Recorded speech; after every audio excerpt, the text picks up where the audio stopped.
So good morning, everybody. This morning I wanted to have a chat with you about the pressures that society puts on us to conform, as well as the whole conspiracy theory label.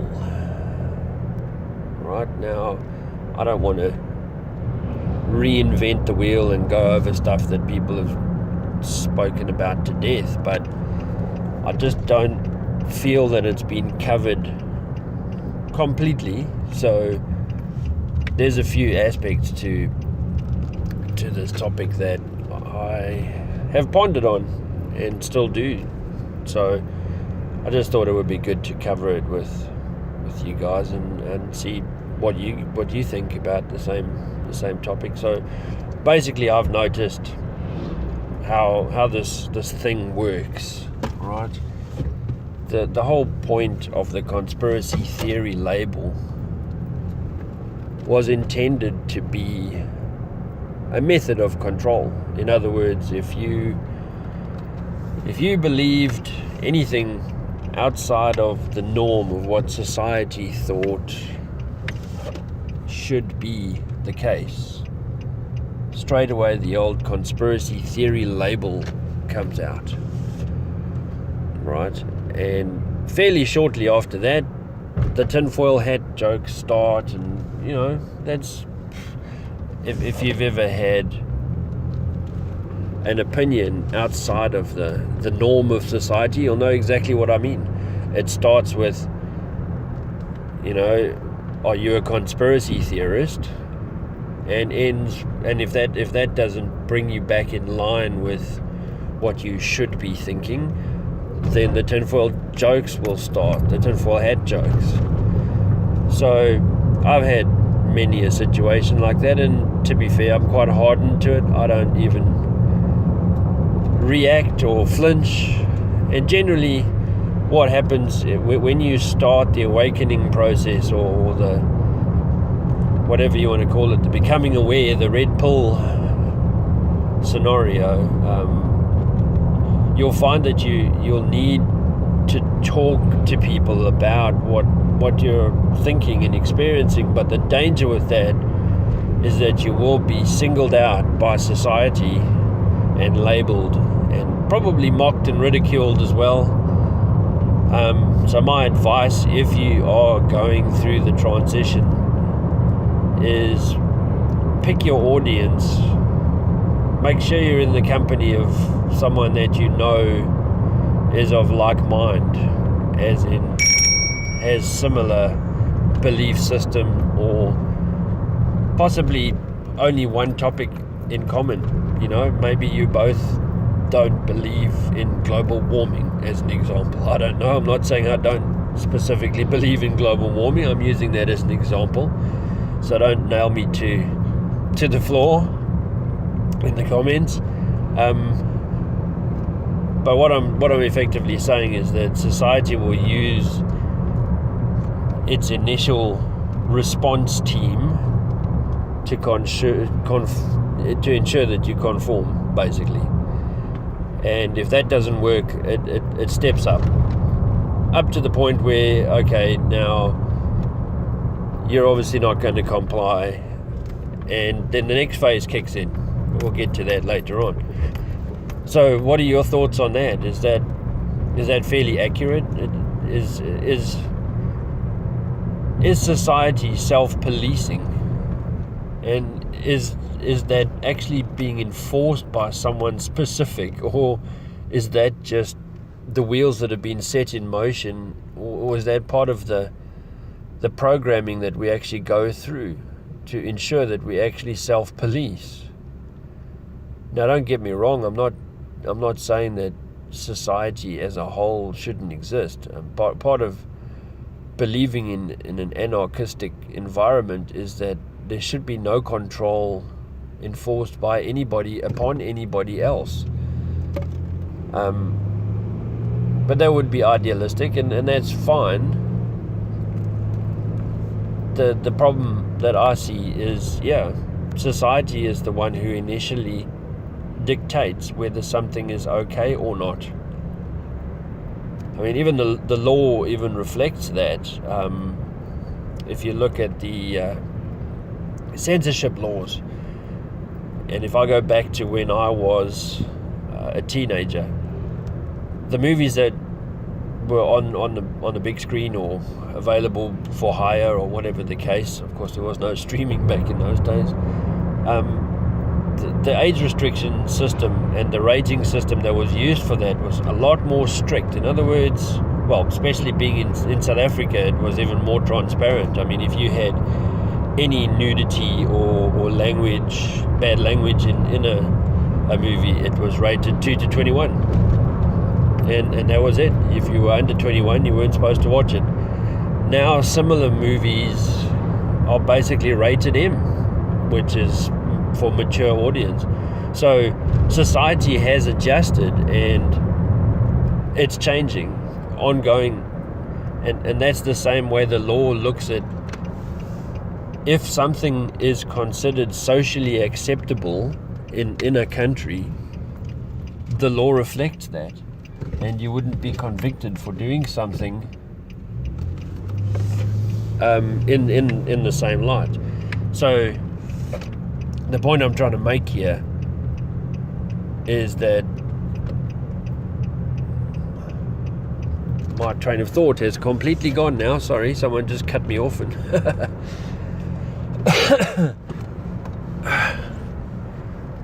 so society has adjusted over time, and that is also reflected in how, people or society in general looks at transgender, the LGBT community now, opinions of other religions, tolerance for all sorts of other sects of community and cultures, intermingling of cultures and cross-border marriages and all that sort of stuff. And that's a natural evolution, and it's all part of the whole melting pot that is society. So society is not, I use the word society to describe the structure around us, I suppose, because there's no better way of putting it. I use it to describe the self-policing structure around us, because isn't that what it is? Society is going to treat you differently in different countries depending on the culture of the people in that country. So if you steal in some of the Middle Eastern countries, their culture and society dictates that you need to lose a hand, as an example as an extreme example. Whereas in the more sort of Western world, you're more likely to just get your wrist slapped or possibly a fine or something to that effect. Anyway, it's still not socially acceptable to steal stuff from anybody. That's pretty much global. But the point I was making was that society is the unit that enforces the control on us. Now, is that some sort of a hive mind structure that we've yet to discover? I don't know. Or is that just the way that the programming up to the point where you join said society, is that an indication that it has worked? If you fit straight into society seamlessly, I think that is exactly what it means. It means that you've been pushed out through the cookie cutter. The cookie's been cut and baked, and it fits in the packet along with all the other cookies. And there's a place and time for that, and there's a place and time for a unique cookie, as it were. I don't know. The reason I bring this up is, as we've discussed before, I expose myself. No, not in that way, guys. Come on, we can see who's 12 now. I expose myself to a lot of varied opinions and facts, etc. I read a lot. I listen to a lot of stuff on the internet. I read newspapers, magazines, articles, books, I talk with people. I get people's opinions. I read op-ed pieces. I expose myself to a multitude of inputs on a topic, and that topic can vary greatly, whether that's a contentious issue, a conspiracy theory, a scientific fact which is supposedly proven by science, as it were. The science that we're aware of at this point, I should say, because that's another whole other episode to discuss the science and how I think it's fundamentally flawed based on its basic principles. But regardless, we'll get to that another time. So society is the one that is making us the way we are, or making sure that we stay the way we are, not personality wise, but you know what I'm saying here. So the conspiracy theory label as such, is that the intended purpose of that, or is that actually just a label that was made up and obviously has a negative connotation, as in you're a tinfoil wearing, live in a tinfoil covered room watching videos about 9/11 and John F. Kennedy's assassination. I don't know. Or what else can we put in the same category? Is the Mandela effect, is that now a conspiracy theory as well?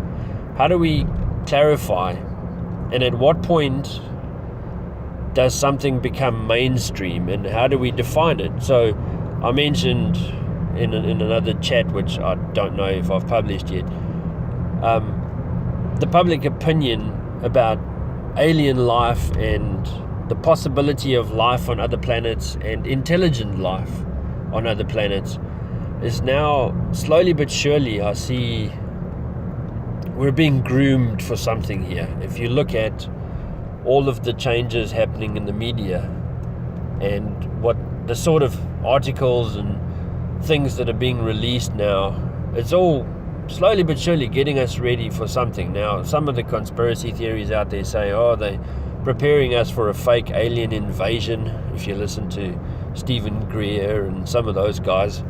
Who am I to argue with them? I certainly couldn't call myself a professional analyst of that sort of data, but yes, definitely there's grooming for something.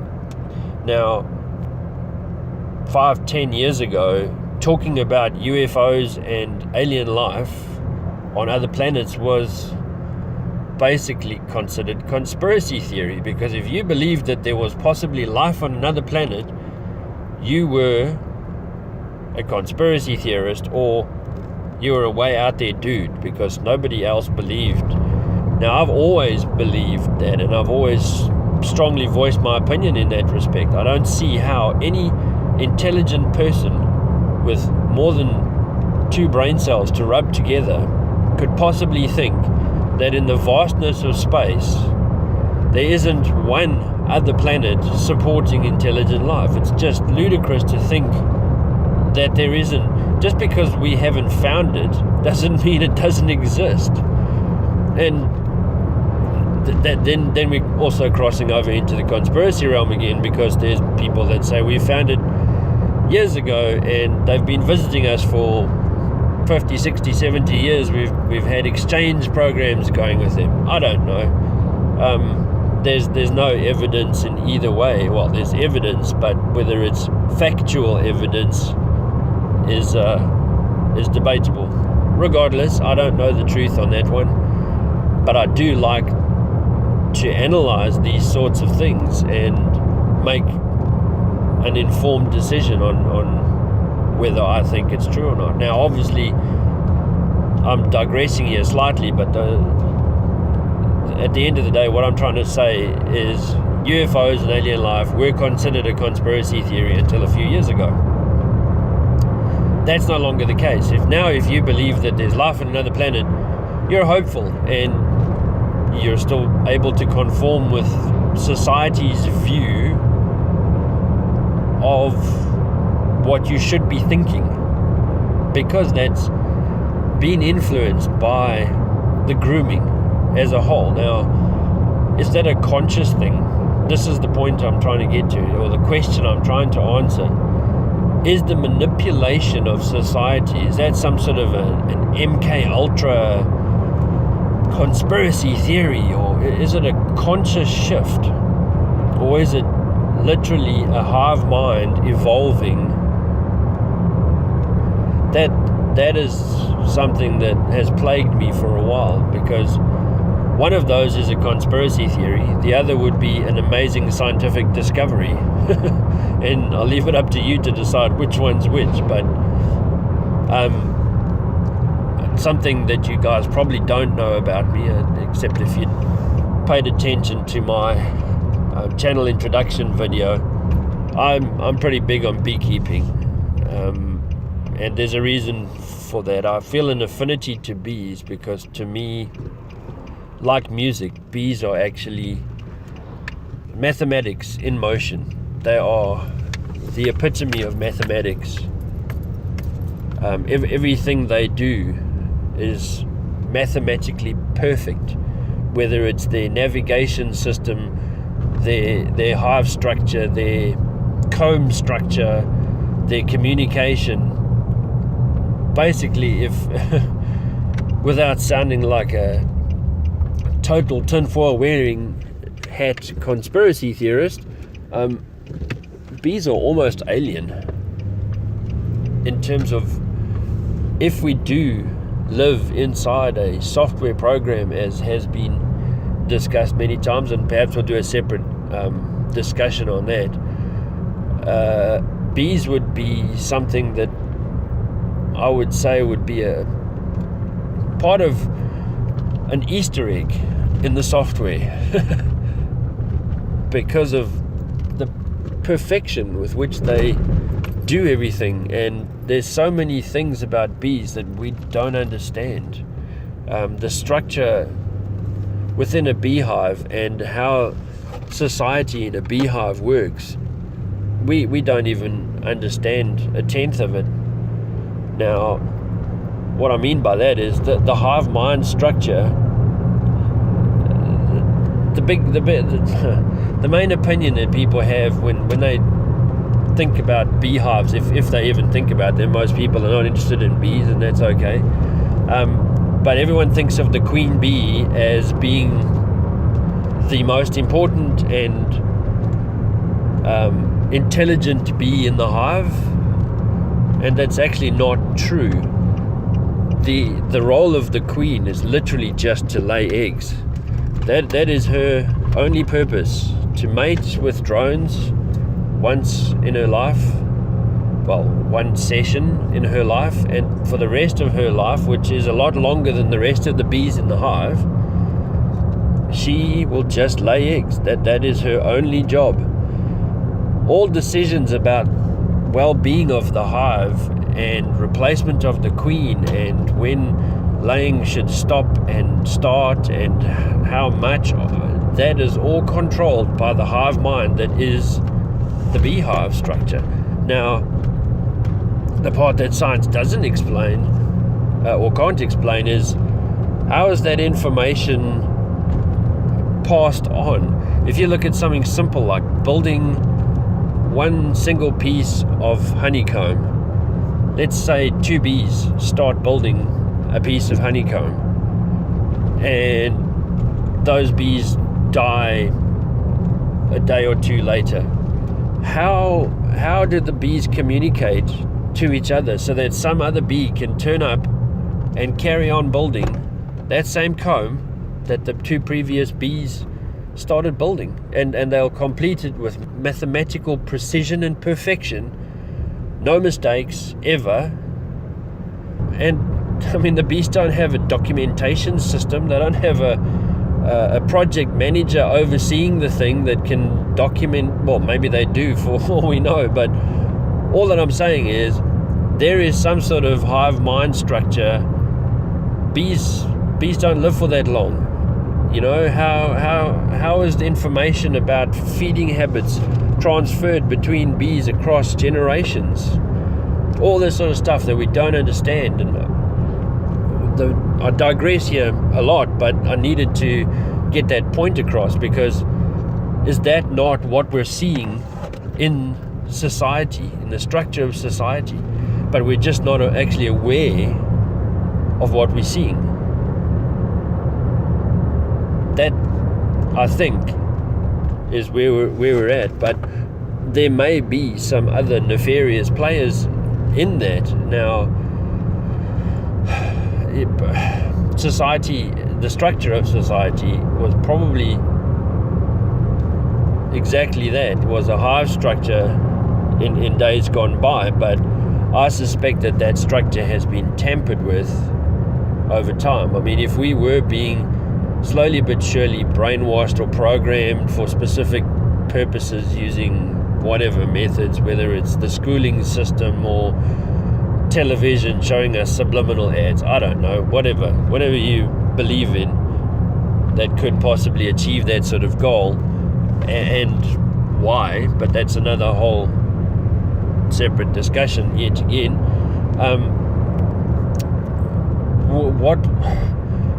So if somebody did intervene in that hive mind structure and with some brainwashing, or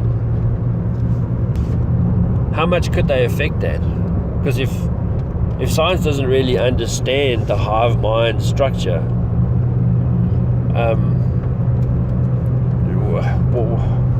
how would anybody know to interfere with that?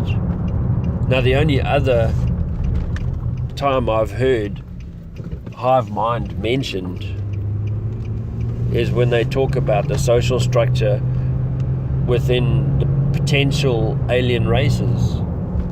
Now, is that someone's overactive imagination? Is there some fact to that? Don't know. Leave that for you to decide. But just interesting that the hive mind structure is always mentioned when you refer to aliens, and it's reflected in a lot of movies about the same topic, whether it's the movie Aliens or just people's theories on the various alien races and which ones serve which other races, and basically there's anyway, I'm not going to get into that right now, but the point I'm trying to make is that there's a hive structure and a hive mind structure,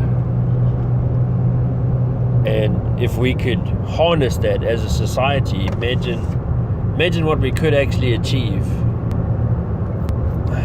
It's interesting to think about, and it's just something that I wanted to bring up. I'm sure I'll think of another 10 points I wanted to raise as soon as I stop the recording. But that's okay. We can always make another episode about the same topic if there's enough discussion needed. So what are your thoughts? In summary, what are your thoughts about society? Is society the one labeling us, or anybody that thinks outside the norm, as a conspiracy theorist?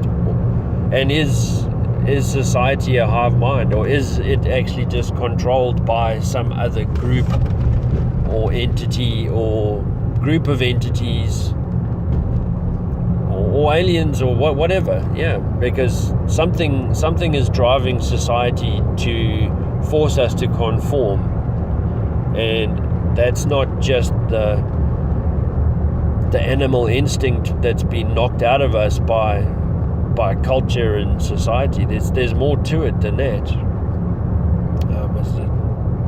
Apart from cultural differences between different countries, and the core of society structure stays the same regardless of your cultural belief, that the masses ensure that individuals comply, and if you step out of line, there is a consequence for that, to ensure that you stay in line.